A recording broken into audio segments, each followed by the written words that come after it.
Bonjour et bienvenue à tous. Je suis la directrice Action sociale et solidaire. Je suis Hélène Kenner-Hervé et je suis heureuse de vous accueillir avec Nathalie sur cette session de webinaire qu'on a montée entre ASIO et la FF10 pour aborder les troubles 10 qui sont un sujet de société sur lequel la mutuelle veut s'engager de manière à apporter effectivement un accompagnement concret via l'expertise de professionnels comme ceux qu'on peut rencontrer à la fédération. Et donc, la série de webinaires, elle a commencé le 20 septembre. Là, on en est au deuxième et on va pouvoir aborder ensemble ce soir le dépistage, le diagnostic et le parcours de santé qui sont effectivement des choses essentielles pour accompagner les enfants atteints de troubles 10 dans leur parcours de santé. Donc, voilà.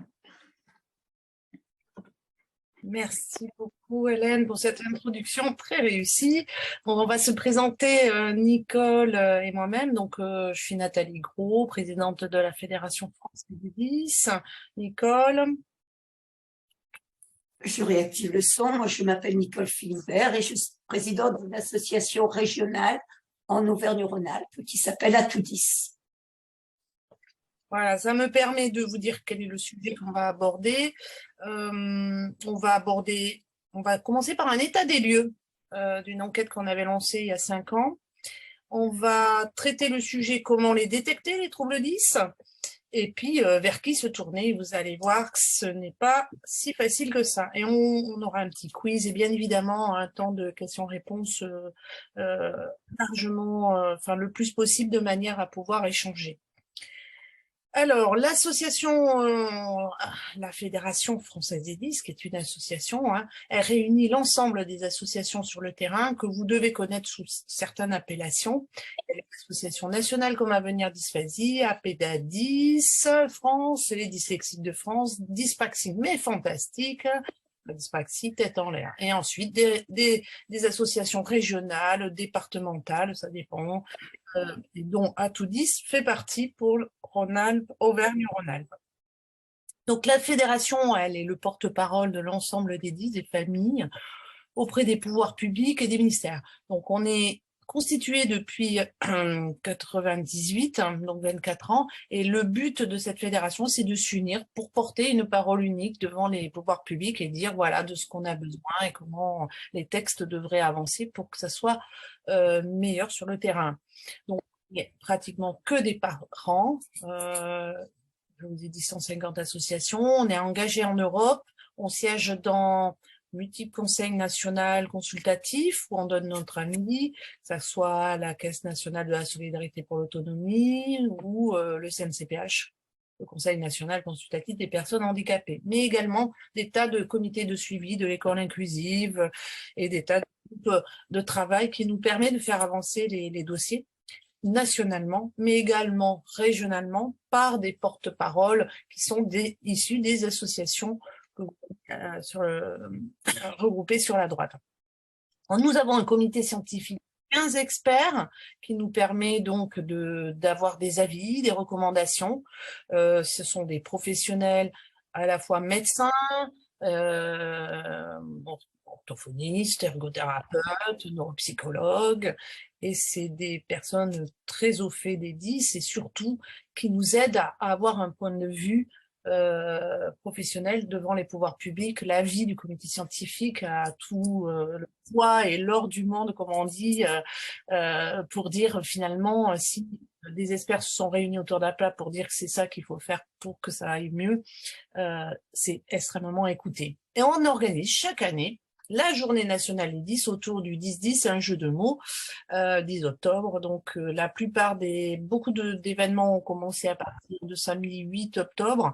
Et pour Paris, ça sera le 15, samedi. Pour les Parisiens, je vous invite à vous inscrire. C'est totalement accès libre et gratuit.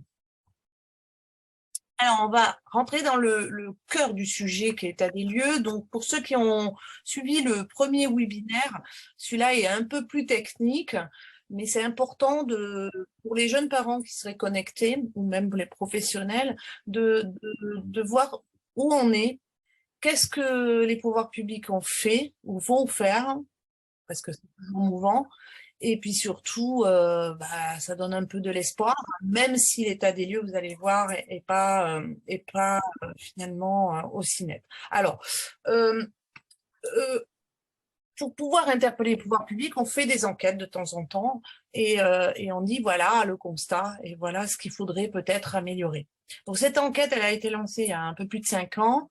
Elle a réuni 1000 personnes qui ont répondu et elle avait pour but de se dire quel est le parcours de santé finalement aujourd'hui, après finalement le plan langage qui avait eu lieu en 2001, l'installation des MDPH en 2005, voilà, où on en est en 2015 dans ce parcours de santé. Et il avait un deuxième objectif, c'est de démontrer que grâce aux prises en charge, grâce à tout ce qui a été fait, la scolarité, c'était pas mal, ça s'améliorait. Ceux qui avaient rien eu, finalement, allaient droit dans le mur. Et ceux qui avaient bénéficié de dispositifs, eh bien, ils obtenaient un diplôme. Donc, on a essayé d'étudier ce qu'étaient devenus quelques adultes. Et on voyait bien que même en passant dans les dispositifs Ulysse, pour ceux qui connaissent ce terme, on arrivait à faire quelque chose dans sa vie. Et ça, c'est important. Donc la plupart c'est des parents qui ont répondu et ils ont répondu pour leurs enfants. À 6 fois sur 10, ça concernait des enfants qui étaient des garçons et ensuite le reste était des filles. L'enquête est complètement intégralement disponible sur le site de l'AFF10. Alors en gros, il faut savoir que les personnes qui ont répondu à cette enquête, ils ont répondu seulement 4 fois sur 10, c'est-à-dire un seul trouble. La plupart du temps, il y a plusieurs troubles. Et on retrouve dans les troubles associés chez les 10 la dyslexie, la dyspraxie, la dysphasie. Et on voit que pour ceux, comme on est sur un public des troubles 10, on voit que le TDAH est pas mal associé soit à la dyspraxie, soit à la dyslexie, soit à la dysphasie. La plupart des gens qui ont répondu, c'est massivement, et ce n'est pas un scoop, puisque la dyslexie a une prédominance entre 5 et 15% des personnes en France. Donc forcément, elle est beaucoup plus importante que la dyspraxie qui pèse à 5% de la population et la dysphasie qui est autour de 2%. Alors ensuite, le repérage, en gros, les familles voient qu'il y a quelque chose. 7 fois sur 10. C'est elle qui repère. Mais en deuxième position, on retrouve les enseignants. Dans le repérage, repérer, c'est dire, tiens, il y a quelque chose qui ne va pas. Donc la moyenne d'âge est à 6 ans, mais quand même, on retrouve que finalement, la majorité repère des difficultés avant l'âge de 10 ans. Ça ne veut pas dire qu'ils ont mis des choses, mais ils ont repéré des difficultés avant l'âge de 10 ans. La majorité des enfants sont orientés vers les orthophonistes. Ensuite, vous trouvez les psychomotriciens, les orthoptistes, les neuropédiatres, les psychologues. Donc là, on voit bien qu'il y a une multitude de professionnels et on va vous en parler plus tard. Ensuite, dans les professionnels qui posent, qui vont vers la démarche diagnostique, une fois qu'on a repéré, on retrouve l'orthophoniste, qui n'est pas un scoop, les neuropédiatres et les neuropsychologues. Vous avez la moyenne d'âge, donc les plus mal finalement accompagnés, c'est la dyslexie, puisqu'on trouve une moyenne d'âge autour de 10 ans, la dysphasie à 7 ans, même si ça se voit bien avant, la dyspraxie 8 ans, la dyscalculie, elle arrive à peu près comme la dyslexie, le TDAH, vous voyez, 13 ans, on le voit pas bien, et puis les mémoires, 9 ans, on voit que c'est très largement au moment du primaire. Alors, le constat, il est le même. Un manque de professionnels, de médecins formés, un déficit de médecins généralistes, et pourtant qui doivent prescrire les rééducations, donc incontournable. Des délais d'attente dans les centres de référence, plus de 6 mois. Dans certaines régions, les centres de référence sont à 13 mois, et on ne peut pas taper à leur porte après l'âge de 11 ans, voire avant. Donc un engorgement partout. Ça, c'était le constat de 2010, et c'est toujours le cas. Il y a des délais d'attente qui sont assez importants Et même, quand bien même vous avez la pose d'un diagnostic, vous avez la difficulté de trouver un professionnel pour accompagner et mettre en place les prises en charge. Donc ça, ce constat, il ne change pas trop, puisque les choses, vous allez voir dans les mises en place qui vont arriver, ça devrait se débloquer un peu, mais ce n'est pas encore le cas, puisque tout ça avance lentement. Donc, des délais d'attente, c'est ce que disent les familles. Donc, il y a pas mal de familles qui se découragent. Il faut aller chercher des professionnels pas à côté de chez soi, donc ça demande des emplois du temps. Et surtout, une fois sur deux, un des parents a dû aménager son temps de travail, réduire son temps de travail, et puis surtout, voilà, il faut accompagner les jeunes dans les rééducations. Donc du coup, on travaille pas le mercredi, mais on travaille pas un autre jour parce que c'est pas que l'orthophoniste qu'il faut accompagner. Donc les délais de réponse sont quand même assez longs. Ça, c'était déjà il y a 6 ans. Donc tous ces professionnels interviennent au moins une fois par semaine, voire une fois par mois. Et ensuite, il faut savoir, et ce n'est pas négatif, pas le prendre comme quelque chose de négatif, une fois sur deux, vous changerez de professionnel pendant la prise en charge. Soit parce que vous changez de méthode, parce que vous changez pour des raisons d'horaire, de trajet, enfin bon, bref. Donc il y a vraiment... Et puis une fois sur deux, vous faites des pauses dans la prise en charge, parce qu'au bout d'un moment, soit on arrête, on reprend si besoin, mais en gros, les prises en charge, c'est pas toute une vie. Et puis il y a une lassitude dans l'orthophoniste, hein, il faut le dire, c'est très difficile. Donc tout ça fait que inégalité des territoires, donc, enfin, on trouve pas les solutions. Ça, je me redis, mais sachez que c'est encore le manque de professionnels reste s'empire peut-être dans certaines zones, même sur Paris maintenant. Et plus on s'éloigne des grandes agglomérations, et plus c'est difficile. Il y a également un point qui est crucial, c'est l'inégalité financière dans la prise en charge. Et il y a des professionnels qui ne sont pas pris en charge par la sécurité sociale, et thérapeutes, psychomotriciens, neuropsychologues. Tout ça fait que pour des bilans pratiqués, pour essayer de savoir ce qu'a un enfant, bah, ça peut aller jusqu'à 1 500 € de reste à charge, c'est énorme. Donc là, on va aborder, Nicole abordera un peu plus tard dans notre présentation, qu'est-ce qui a été mis en place par les pouvoirs publics et qui reste à construire. Les dossiers MDPH, bon, évidemment, sont compliqués. Et une fois que vous les avez remplis, on vous dit que vous n'êtes pas dans la bonne case, en gros. Donc, c'est beaucoup de refus et c'est compliqué, très compliqué. Si vous arrivez à avoir une prise en charge avec l'allocation, la fameuse AEH, vous prenez en charge une partie des rééducations à ergothérapeute ou psychologue. Mais c'est pas le cas pour tout le monde. Alors, comment on les détecte? Eh bien, je vais vous expliquer ça. Je prends la relève. Alors, donc, comment les... Je vais peut-être tourner les pages, Nicole, pour t'aider. Ouais, je veux bien, s'il te plaît. Comme ça, c'est fait. Oui.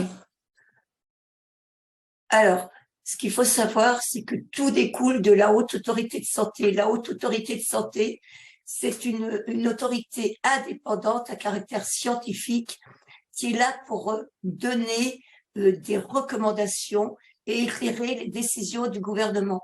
Et pour les 10, elle a fait 2 recommandations. La plus importante, c'est celle de janvier 2018 sur le parcours de santé et la prise en charge des personnes avec le trouble 10. En 2020, elle a élargi ça au champ des TND en général. Elle en avait déjà fait une en 2014, il me semble, sur le trouble déficit de l'attention. Et là, elle a pointé absolument des points, des signes d'appel quand on doit s'inquiéter. Et ça commence très tôt, à 18 mois, on peut déjà s'inquiéter quand un enfant parle très mal. Il faut qu'on arrête de croire que tout va rentrer dans l'ordre naturellement. Un enfant qui a des difficultés peut avoir un retard, c'est un fait, mais ce retard, s'il est suivi par un professionnel, eh bien ce retard va se combler beaucoup plus vite que si on ne fait rien. Mais un enfant qui a des difficultés peut aussi avoir ces difficultés à cause d'un trouble. Et là, il faut consulter. La HAS a clairement dit que toute inquiétude des parents doit être prise en considération par les professionnels. Et on vous invite vraiment, vous avez dessous les deux liens pour consulter le site de la HAS et pour voir un petit peu plus près ce qu'elle dit. Toute inquiétude des parents est à prendre en considération. Il faut bien vous rappeler de ça quand vous allez voir votre médecin et ne plus accepter qu'on vous dise « Ne vous inquiétez pas, madame, ne vous inquiétez pas, monsieur, ça va passer tout seul. Tous les enfants ne se développent pas de la même manière. » C'est certain, tous les enfants ne se développent pas de la même manière, mais quand on se suspecte quelque chose, on doit être pris au sérieux. Donc, vous voyez, pour le langage oral, à partir de 18 mois, il y a déjà des signes qui doivent permettre de tirer la sonnette d'alarme.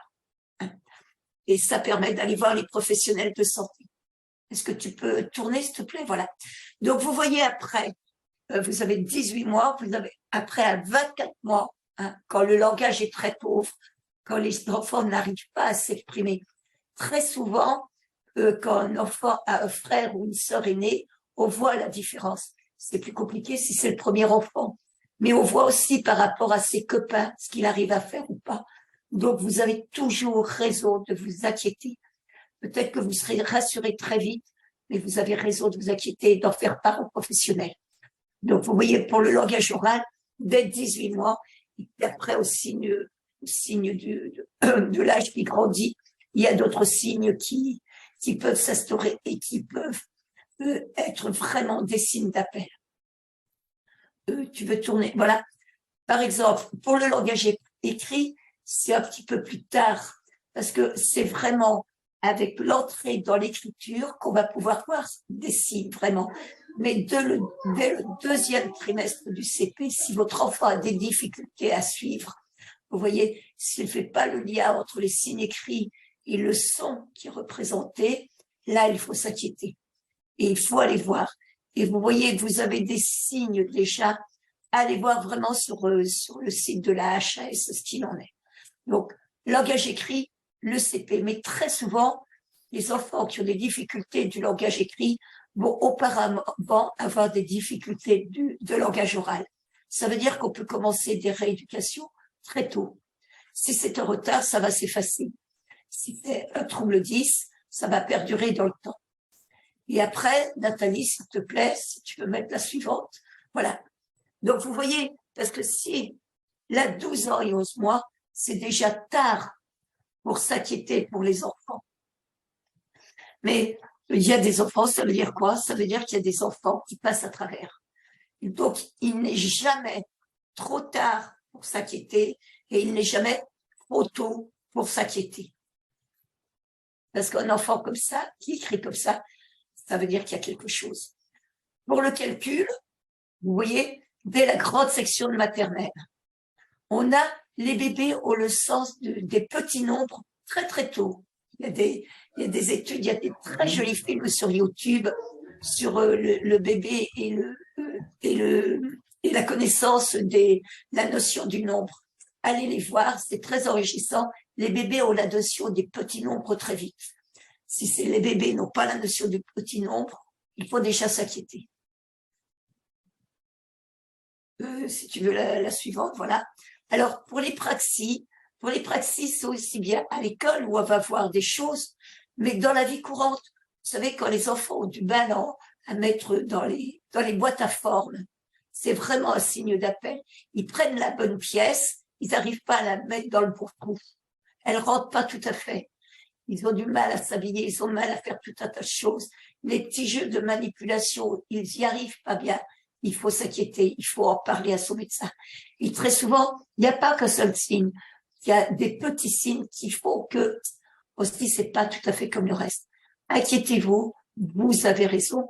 Et la haute autorité de santé vous donne raison de vous inquiéter. Si tu peux mettre la suivante. Vous voyez, parce que après, on a des dysgraphies. Et plus la rééducation va démarrer tôt, plus ça va être facile de rééduquer. Il y aura toujours un décalage, c'est un trouble. Mais l'enfant sera moins en souffrance parce que l'enfant qui est 10 se rend très vite et très tôt, il se rend compte du décalage qu'il a avec ses camarades de la même tranche d'âge, et il en souffre. Donc, plus on va attaquer des rééducations de bonheur, mieux ça sera pour son image de lui, pour sa confiance en soi. La suivante, s'il te plaît. Voilà. Donc, vous voyez, là aussi, c'est dans les recommandations de la HAS. On va pas toutes les lire, mais vous avez eu les liens et vous les aurez avec le film dès 3 ans. Vous voyez, pour la communication, le langage oral, il y a vraiment des signes très précis. Et si il y a plusieurs signes qui se recoupent, alors là, c'est vraiment la course pour aller chez le médecin. Et n'écoutez pas les gens de bonne volonté qui vous disent « Ne t'inquiète pas, ne t'inquiète pas, vous avez raison de vous inquiéter. » Alors ça, c'est pour le langage écrit. Et pour les signes d'alerte, pour la motricité globale et la motricité fine, vous voyez, simplement les enfants quand ils montent les escaliers, est-ce qu'ils alternent leurs deux pieds? Est-ce qu'ils ont des difficultés? Ils ne font pas de tours avec des tubes, des cubes qui s'empilent, ça tombe. Voilà, tous ces signes sont vraiment des signes d'appel. Voilà. Et vous avez le descriptif là, avec le lien à partir de la page 83. Si tu peux aller sur la diapo suivante, s'il te plaît. Voilà. Alors, vers qui se tourner? C'est toi qui reprends ça. Je reprends donc vers qui se tourner. Eh ben oui, maintenant que vous constatez qu'il y a quelque chose qui va pas, eh ben là, vous tombez sur un peu on dit qu'il y a un parcours de santé. Bon, mais c'est quoi ce parcours? Alors, c'est des termes, le repérage, donc on l'a bien vu, on repère une difficulté. Mais quand on parle de dépistage, un peu dans d'autres domaines comme le dépistage du cancer du sein, vous voyez, ça a un terme, on va dire. Alors attendez, je coupe le son. Voilà, c'est bon. Le dépistage, c'est déjà un acte par un professionnel de santé. Une fois qu'on dépiste, il faut poser des mots sur ce qui ne fonctionne pas bien ou qui serait la cause de tout ça ou qui est finalement le fameux diagnostic. Et de ce diagnostic, on en découle, voilà la suite logique, en fonction du diagnostic, on va mettre en place une prise en charge orthophoniste et on va vous dire il faut 1 séance, 2 séances, 3 séances par semaine. C'est en fonction du diagnostic et de la sévérité des troubles et de l'âge et tout et tout. Mais dans la vraie vie, il y arrive parfois que le repérage se fait par les parents et directement on envoie vers l'orthophoniste sur prescription du médecin. Il y a un bilan qui est réalisé par l'orthophoniste et des prises en charge peuvent être directement faites. Donc en fait, il y a un peu, c'est pas si ordonné que ça. Et les professionnels de santé, les médecins notamment, disent que ce n'est pas gênant de commencer une prise en charge parce que le parcours pour arriver au diagnostic, il est long pour avoir les rendez-vous et que si le besoin il est avéré, que l'orthophoniste confirme qu'il y a un besoin, le médecin donc va prescrire des séances d'orthophonie. Nous, au niveau de la fédération, on rappelle que la notion de dépistage et surtout de diagnostic est importante. Les parents, les enfants, les jeunes adultes ont besoin de savoir ce qu'ils ont. Pourquoi ils n'arrivent pas à bien apprendre, pourquoi ils sont maladroits et pourquoi ils sont en échec scolaire. Et c'est pas pareil, il y a des diagnostics je veux dire, si vous ne voyez pas bien, si vous n'entendez pas bien, vous apprendrez pas bien. Et donc, il faut pouvoir poser un diagnostic. Et si c'est un trouble 10, c'est un trouble 10, c'est autre chose si c'est dans le champ de l'autisme ou si c'est dans un trouble du développement intellectuel. Donc, ça, nous, on y est attaché, même si c'est évolutif. Un dysphasique qui a un trouble de langage oral va avoir des difficultés au langage écrit, il a donc, on va dire, une dyslexie, et si on détecte un TDAH plus tard, il y a un TDAH plus tard. L'idée, c'est de poursuivre, de faire des bilans d'évolution pour voir ce qui se passe et pourquoi ils ne progressent pas, par exemple. Donc, en pratique, les diagnostics sont tardifs, donc les jeunes à l'école ont le temps de déprimer, on peut le dire, et puis des difficultés à trouver des professionnels. Donc les familles parlent d'usure, d'épuisement, et parfois il y a du découragement. Alors, les professionnels, les médicaux, les professionnels de santé. Alors, dans les professionnels de santé, ça englobe les paramédicaux, ceux qui sont normalement dans le champ, qui sont reconnus comme dans le champ médical, on va dire, paramédicaux, et puis les professionnels de santé qui sont santé certes, les psychologues et les psychomotriciens. Donc les professionnels des premières lignes, ça vous les connaissez, c'est le premier interlocuteur de la famille, le généraliste, le pédiatre, la PMI, le médecin scolaire. Donc, eux peuvent éliminer ces fameuses causes sensorielles. Vous voyez pas bien l'audition et d'autres pathologies. Alors, d'autres pathologies, on insiste toujours là-dessus parce que il peut y avoir quelque chose comme une épilepsie qui peut être passive ou elle peut se voir. Il peut y avoir une tumeur au cerveau. Il peut y avoir des maladies qui sont dans le champ des syndromes, il y en a une multitude, qui fait que le jeune n'est pas dans les apprentissages.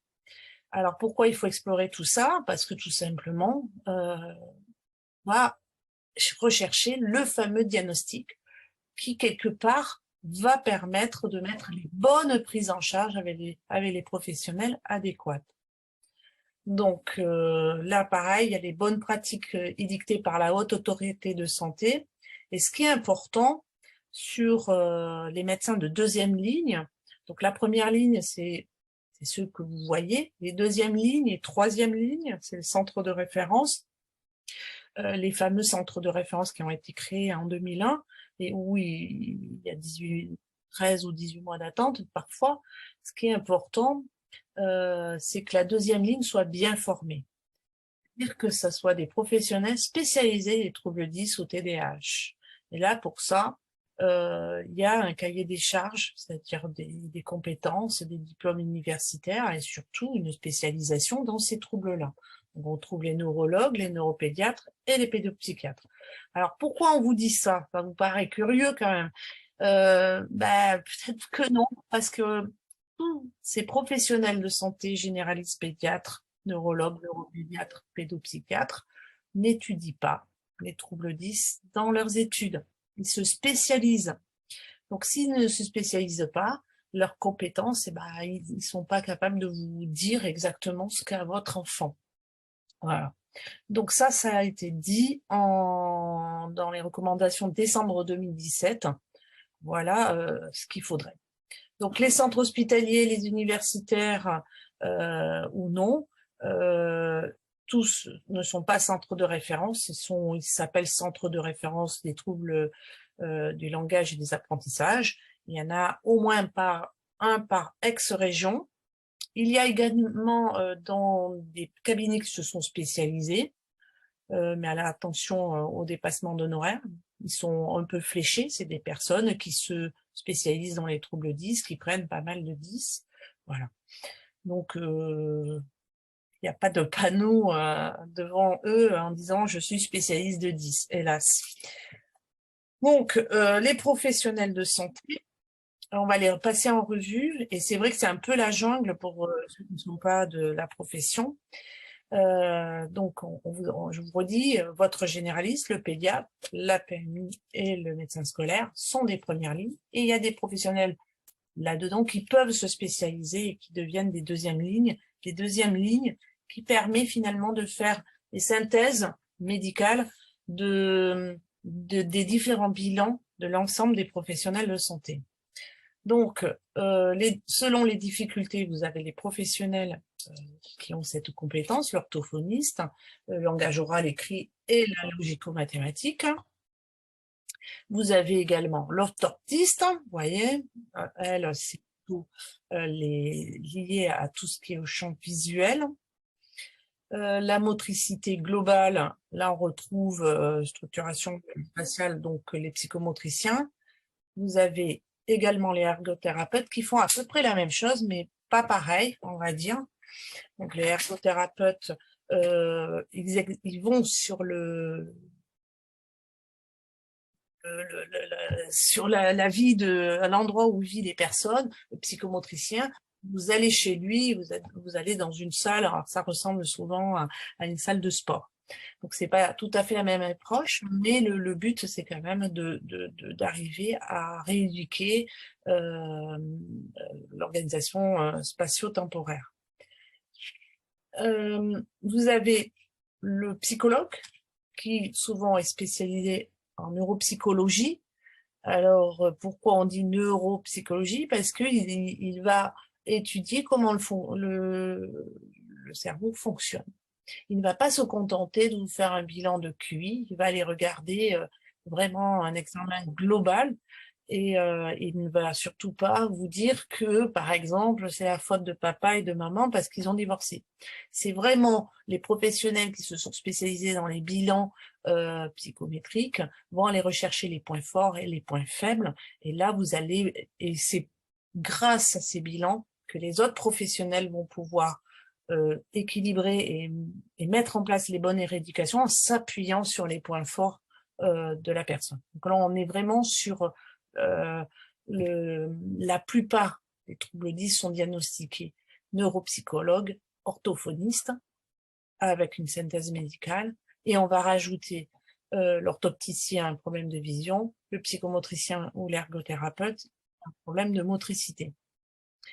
Donc le fameux neuropsychologue, qui est quand même beaucoup plus global. Et s'il y a une suspicion de TDAH, là on retrouve le pédopsychiatre, le neuropédiatre et le neurologue pour prescrire s'il y a besoin de la Ritaline par exemple. Donc ça fait quand même beaucoup de monde qu'il faut arriver à trouver. Le deuxième conseil qu'on vous donne, c'est que ces professionnels doivent rédiger des bilans, vous les remettre, et ces bilans doivent être chiffrés et normés, faire référence à des normes. Excusez-moi, c'est possible pour avoir le tableau juste avant? J'ai juste raté la dernière ligne, s'il vous plaît. Ah, la Désolée. dernière ligne, c'est le TDAH. C'est le TDAH, la suspicion de TDAH. Ok, merci, désolée, merci. Voilà, et donc là, c'est vraiment des médecins qui vont explorer, même si les autres professionnels vont avoir des doutes. C'est pas parce que je dis ça parce que par exemple un dysphasique qui parle pas, qui a un trouble donc du développement du langage oral, il va beaucoup bouger. Ça veut pas dire qu'il est hyperactif parce qu'il parle pas, donc il bouge beaucoup, il interpelle en touchant les camarades. Ça veut pas dire qu'il est hyperactif. Voilà. Donc il faut vraiment s'appuyer sur des professionnels qui vont vous dire exactement s'il est dans ce champ ou pas. Donc là, quand on dit test chiffré, normé, je rappelle que c'est hyper important. Le professionnel étalonne ces tests et il prend la bonne tranche d'âge. Évidemment, si on teste un jeune il a 12 ans et on prend des tests pour des enfants de 8 ans, il va avoir des bons résultats. Et inversement, voilà. Donc c'est très important de comparer ce qui est comparable. Donc, on pointe les compétences et limitations, et dans tous les domaines de vie, et pas uniquement dans le domaine scolaire. Et alors, pourquoi on vous dit ça? Parce que ça a une importance cruciale pour les dossiers de la maison départementale pour les personnes handicapées, puisqu'elle ne se restreint pas qu'au domaine scolaire. Il faut qu'il y ait là, tous les troubles 10 ont une répercussion dans la vie de tous les jours à un moment donné. Ensuite, les professionnels, c'est ce que dit la Haute Autorité de Santé, doit expliquer aux parents, même si il y a le côté un peu, en fait, quand on s'attend pas à un diagnostic, on se dit mais non c'est rien, il avait un peu le temps, et puis finalement on est dans un trouble, ça veut dire durable. Il faut pas hésiter à poser plusieurs questions, ou les années suivantes, quand il y a une évaluation de la situation, on réévalue si ça progresse, pourquoi il progresse pas. Les professionnels sont censés se questionner. c'est là où il faut continuer à poser des questions, pour mieux comprendre et surtout pour mieux accompagner les jeunes dans la vie de tous les jours, puisque un parent est là du début du matin jusqu'au soir, le week-end, etc. Alors, donc les bilans sont hyper importants pour la MDPH, mais également pour les aménagements scolaires, pédagogiques, pour obtenir une reconnaissance pour, quand ils sont adultes, reconnaissance qualifiée de travailleurs handicapés, ce qui permet aux managers de tenir compte des difficultés du jeune adulte qui reste malgré tout empêché de rédiger rapidement des comptes rendus où il fait beaucoup de fautes. Donc il y a des adaptations. Alors maintenant, ce que je voulais dire pour en tirer de synthèse, c'est-à-dire que vous n'allez pas prendre tous les professionnels un à un et aller taper à leur porte en disant je veux un bilan. Le médecin est censé coordonner tout cela et vous envoyer vers les professionnels quand il a un doute. C'est-à-dire que s'il voit qu'il y a peut-être un doute sur un TDAH, un trouble difficile de l'attention avec hyperactivité ou pas, il va vous diriger vers un pédopsychiatre ou un neuropédiatre dont la spécialité va permettre d'explorer ce champ. Après, on répondra aux questions, je les note au passage. Voilà. Donc, du coup, les niveaux de soins, je pense que Nicole, c'est encore moi. Non, c'est encore moi, les niveaux de soins. Donc, on retrouve tous ces professionnels. Ce que je voulais dire, c'est que la majorité des professionnels qui s'occupent des troubles d'une personne qui est porteur d'un trouble 10 est majoritairement dans le champ du libéral.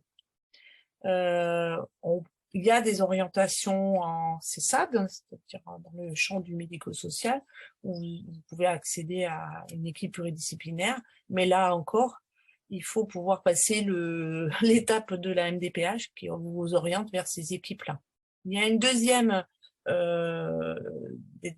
équipe où vous n'avez pas besoin de MDPH, c'est les CMPP, ou les CAM, ça sert aux 6 ans.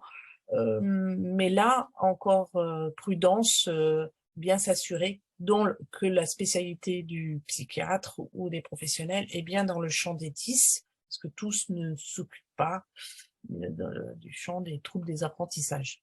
Voilà. Donc la plupart du temps, la coordination se fait en libéral. D'où le reste à charge.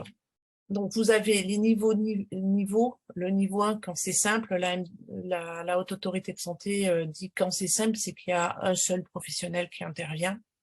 C'est assez simple, une dyslexie. Est-ce qu'on peut dire une dyslexie, c'est simple? Pas forcément. Mais en tout cas, il n'y a que l'orthophoniste qui intervient. On dit que c'est complexe à partir du moment où il y a au moins 2 professionnels qui interviennent. Et là, ça demande de la coordination, ça demande de la difficulté à diagnostiquer le trouble, qui est dominant ou pas dominant, mais quelles sont les prises en charge adéquates qu'il faut mettre en place. Donc là, pour le coup, il faut des professionnels un peu plus formés. Et ensuite, quand c'est très complexe, c'est-à-dire que le trouble et les professionnels en ville n'y arrivent pas ou malgré les rééducations ne voient pas d'évolution, la demande d'expertise dans un centre de référence des troubles spécifiques des apprentissages est possible pour explorer d'autres pistes ou surtout éliminer ce qui pourrait être autre que les 10. Donc les centres de référence sont dans des hôpitaux, et ce qui permet de faire des scanners ou des IRM, tous ces examens complémentaires qui permet de regarder qu'est-ce qui se passe, pourquoi ce jeune, malgré les prises en charge, n'évolue pas. Alors, voilà. Et ça, c'est important, cette graduation. Aujourd'hui, ce que je peux vous dire, c'est que les niveaux 1 existent, très peu formés. Les niveaux 3 existent, mais ils sont saturés. Et les niveaux 2, c'est-à-dire ces équipes un peu informelles ou formelles, via les réseaux, de santé, il n'y en a que 10 en France. Alors donc, en fonction d'où vous habitez, vous avez la chance d'en avoir ou pas. Vous avez des maisons de santé qui se spécialisent, mais quoique ça court pas les rues. Et ce fameux niveau 2, où on retrouve des structures comme les CMPP, sont malheureusement pas tous bien formés aux troubles, et donc du coup vous réoriente vers des problématiques psychologiques, ce qui n'est pas du tout finalement la première préconisation. En gros, ce n'est pas la peine d'aller voir votre psychologue tous les 15 jours si on vous apprend pas à lire via une orthophoniste. Votre problème psychologique à l'école, elle vient de vos difficultés et de façon de vivre les retards que vous subissez. Vous êtes complètement en décalage en permanence avec les autres. Et donc ça, c'est une vraie souffrance de ne pas y arriver. C'est un peu quand vous avez commencé à faire du ski, la première descente, elle est difficile, vous tombez tout le temps. Imaginez qu'un 10, c'est tout le temps qu'il tombe. Il a beau apprendre, il tombe toujours, et donc au bout d'un moment, il est épuisé. Donc il y a des professionnels pour aider à chercher des compensations, à vivre avec, et surtout progresser, parce qu'ils vont comprendre par où passer, comment vous apprendre à lire, en fonction de comment fonctionne votre cerveau. Et ça, c'est des professionnels de santé qui peuvent aider les enseignants à accompagner la scolarité. Donc voilà, on a une difficulté par rapport aux tranches d'âge. En France, après 16 ans et 18 ans, c'est la croix et la bannière pour trouver des professionnels. Le monde des adultes est désert. Je prends l'exemple d'un mail qu'on a reçu à la fédération ce matin, d'un médecin du travail qui cherche à aider un jeune ou une jeune qui risque de perdre son emploi parce qu'elle est dyslexique, et il aimerait l'aider, mais pour ça il faut un diagnostic pour pouvoir l'aider. Le diagnostic permet justement de trouver comment on pourrait compenser ces difficultés. C'est pas non plus pour mettre un mot, mais surtout pour comment on va compenser et aider ce jeune. Alors, Nicole, on passe au repérage et à la prise en charge précoce. J'ai vu que dans le chat, on les reprendra les questions sur les PCO, les plateformes de coordination. Et là, on va essayer de vous dire qu'est-ce que finalement les pouvoirs publics essayent de bouger pour trouver des solutions à cet engorgement. Le parti pris, c'est on mise sur la jeunesse pour que quand les jeunes basculent dans le monde adulte, ils n'aient plus besoin ils puissent être autonomes financièrement et trouver un métier, et avoir un petit diplôme ou un grand diplôme. C'est pas incompatible. Nicole. Alors, justement, le repérage. Comme vous voyez les dates, c'est quelque chose de très récent. Et les plateformes de coordination et d'orientation sont en train de se mettre en place. Est-ce que tu veux passer à la diapo suivante, s'il te plaît? Voilà. Donc, de 0 à 6 ans, c'est uniquement depuis 2018. C'est vraiment de permettre aux familles d'avoir déjà un parcours de soins avec des bilans et des interventions le plus précoces possible. Ça dure 1 an et ça va permettre de répondre aux problèmes d'errance diagnostique. C'est-à-dire que vous êtes orienté par votre médecin en fonction de signes qu'il va repérer vers une PCO. Et cette PCO va faire tous les bilans nécessaires et va commencer une prise en charge nécessaire pour vous éviter d'avoir des restants à charge. Donc, c'est des livrets de repérage précoce qui sont à destination des médecins. Elles s'adressent aux enfants qui n'ont pas de droit ouvert auprès des MDPH. Si vous avez déjà des aides financières par la MDPH, vous ne pouvez pas passer, vous ne pouvez pas bénéficier d'une PCO. C'est vraiment le premier abord, c'est le médecin généraliste ou le médecin de PMI qui va orienter vers la PCO. Donc, il existe des livrets, si tu veux cliquer, s'il te plaît.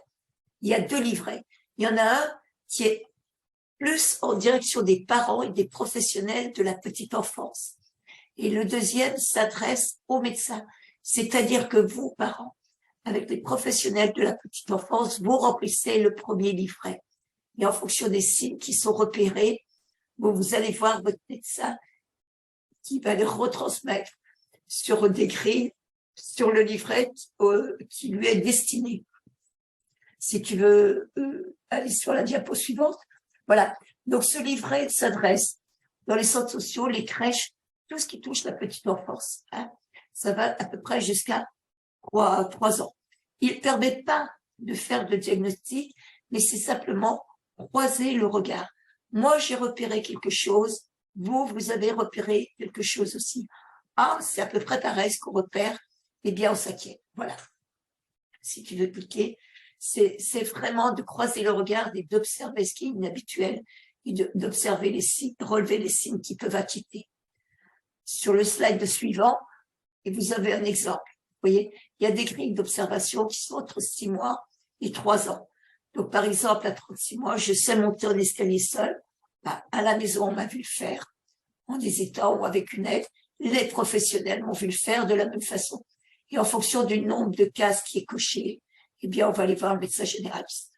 Le médecin de première ligne. Voilà.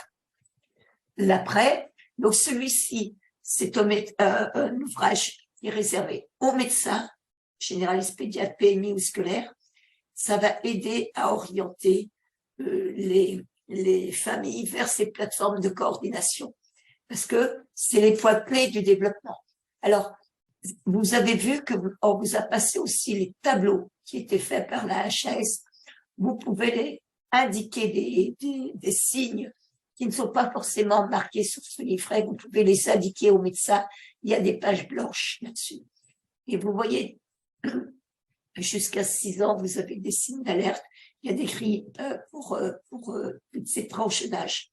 Et ce qui est important de voir, si tu veux, qu'on a relevé, voilà, toute inquiétude des parents, notamment en matière de communication sociale et de langage, est à prendre en considération.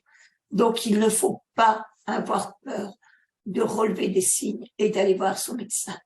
Et si on vous dit, c'est pas grave, ça va passer, fiez-vous aux recommandations de la HAS.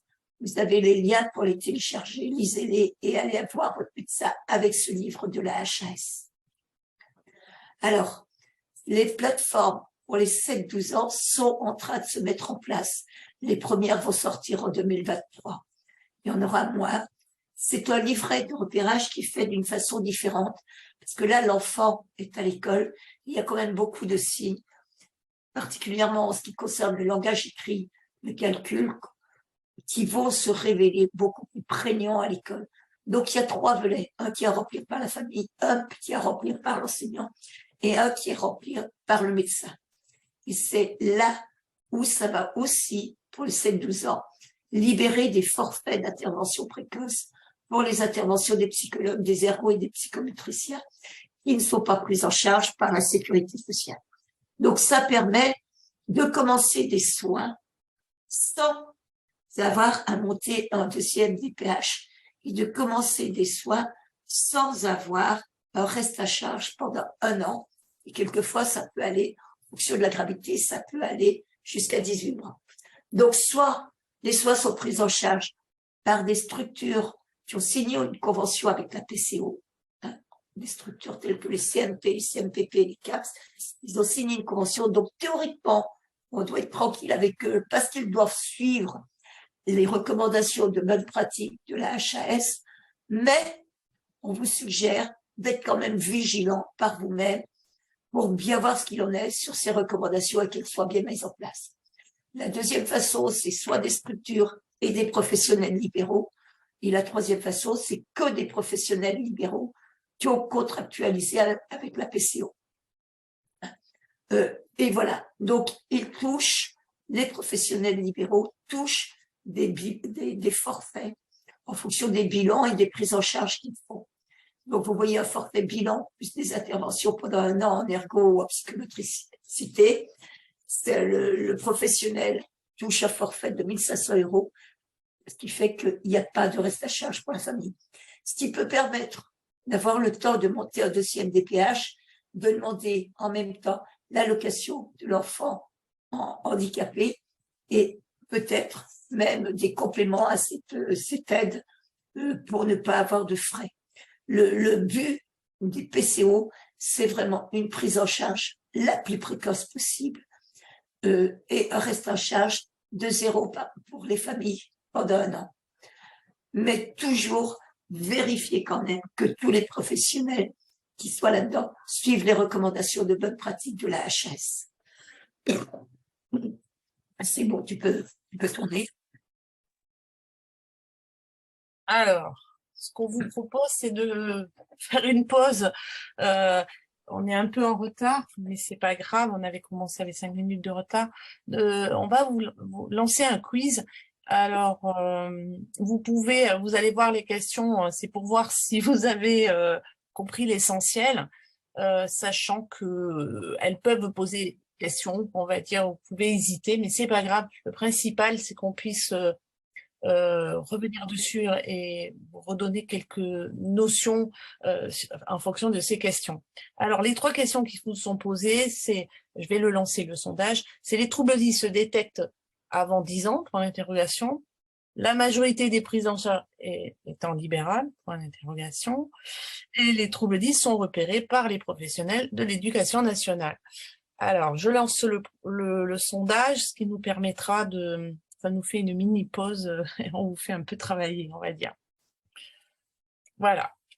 N'hésitez pas. Il n'y a pas de mauvaise réponse. Alors, vrai, faux. Certains disent, Franck essaye d'aider ses camarades. Vous le voyez, le sondage ou pas? Je vois que personne répond. Je ne vois pas le sondage. Vous le voyez? Oui. Ah, d'accord. Il bouge. Il bouge. Il y a 114 réponses. D'accord. 116, 118. D'accord. 125. 132. Vous étiez 170. On se prend 1 minute. On l'arrête. Oui. Oh, c'est pour discuter, hein. Vrai, faux. Mettre fin au sondage. Allez. Partager les résultats. Pourquoi je ne les vois pas? C'est Nicole qui les voit, à coup sûr. Je les vois. Alors, les troubles 10 se détectent avant 10 ans. Vous avez été 121, 88% à dire que c'était vrai et 12% à dire que c'était faux. Eh bien, vous avez tous raison. Parce que théoriquement, les troubles 10 se détectent avant 10 ans. Mais malheureusement, il y en a encore qui passent à travers. Donc, on peut aussi les détecter après 10 ans.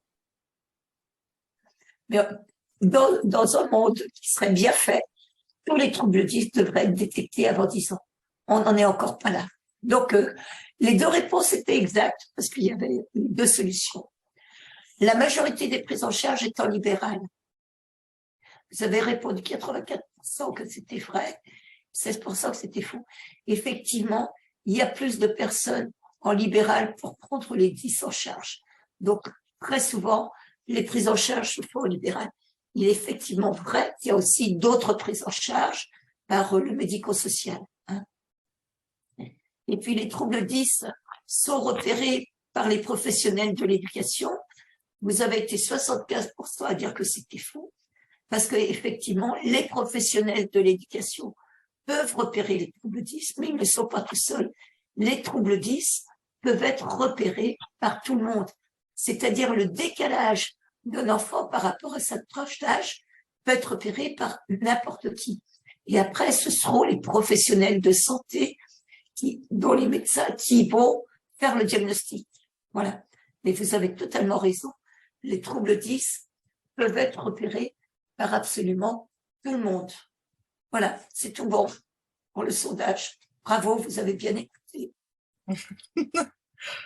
Là, on remet dans tous les webinaires, on vous remet des ressources que vous pouvez trouver sur la Fédération française des 10. Il ne faut pas hésiter à les consulter. L'éducation test, le jeu de loi, des livres, comment comprendre, parce qu'au-delà de l'école, il y a les entreprises. Et puis, on vous donne rendez-vous sur notre site et notamment pour ceux qui habitent la région parisienne à la journée nationale qui a lieu ce samedi. Les prochains webinaires, le 8 novembre, comment accompagner les personnes au 10. Là, on va rentrer un peu plus dans la vraie vie, on va dire. Le 29 novembre, on vous propose le rôle d'un MDPH ou des CDA. Vous savez, autonomes, c'est la même chose. Certains sont en CDA. Donc là, je pense qu'on aura de beaux débats. Et on finira par les aménagements aux examens, qui est notre bête noire.